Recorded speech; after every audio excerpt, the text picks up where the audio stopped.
নমস্কার, আমি রাজ। আপনারা দেখছেন খবর 24 ঘন্টা। কি নিয়ে র্যালি? এটা আমাদের পথ নিরাপত্তা সপ্তাহ, সারা পশ্চিমবঙ্গব্যাপী এটা চালু হচ্ছে। মাননীয় ডিজি সাহেবের এটা একটা আমাদের নির্দেশ আছে।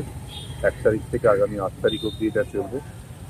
মানুষকে সচেতন করা ট্রাফিক সম্বন্ধে, সেই ব্যাপারে আমাদের সমস্ত ট্রাফিক গার্ডরা আমাদের মাননীয় সিপি স্যার, চন্দ্রনগর পুলিশ কমিশনারের স্যারের নির্দেশে আমরা এটাকে চালু করছি আজকের থেকে, যাতে সবার মধ্যে, বিশেষ করে স্কুল চিলড্রেন্স যারা আছে তাদের জন্যই বিশেষ করে এটা। প্লাস আমাদের যারা ড্রাইভার আছেন, বিভিন্ন সেগমেন্টে যে ড্রাইভার সাহেবরা আছেন তাদের সঙ্গে, বিভিন্ন স্কুলের যে আমাদের পুলকার আছে তাদের এবং তাদের প্যারেন্টস, তাদের সম্বন্ধে সচেতনতা সৃষ্টি করা, সেই ব্যাপারে আজকে থেকে এটা শুরু হচ্ছে। আমাদের যে কমিশনারের আন্ডারে 5টা ট্রাফিক গার্ড আছে, সব জায়গাতেই এটা আজকে থেকে শুরু হচ্ছে।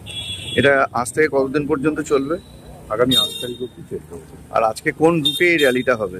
আমাদের এখান থেকে বেরিয়ে এটা আমাদের ফড়ুয়া বাজার হয়, ওই দিক দিয়ে ঘুরে আবার এখানটাতে এসে আমরা স্কুল পুলগুলো দেখা যাচ্ছে যে কোনো রকম নিরাপত্তা তারা মানছে না,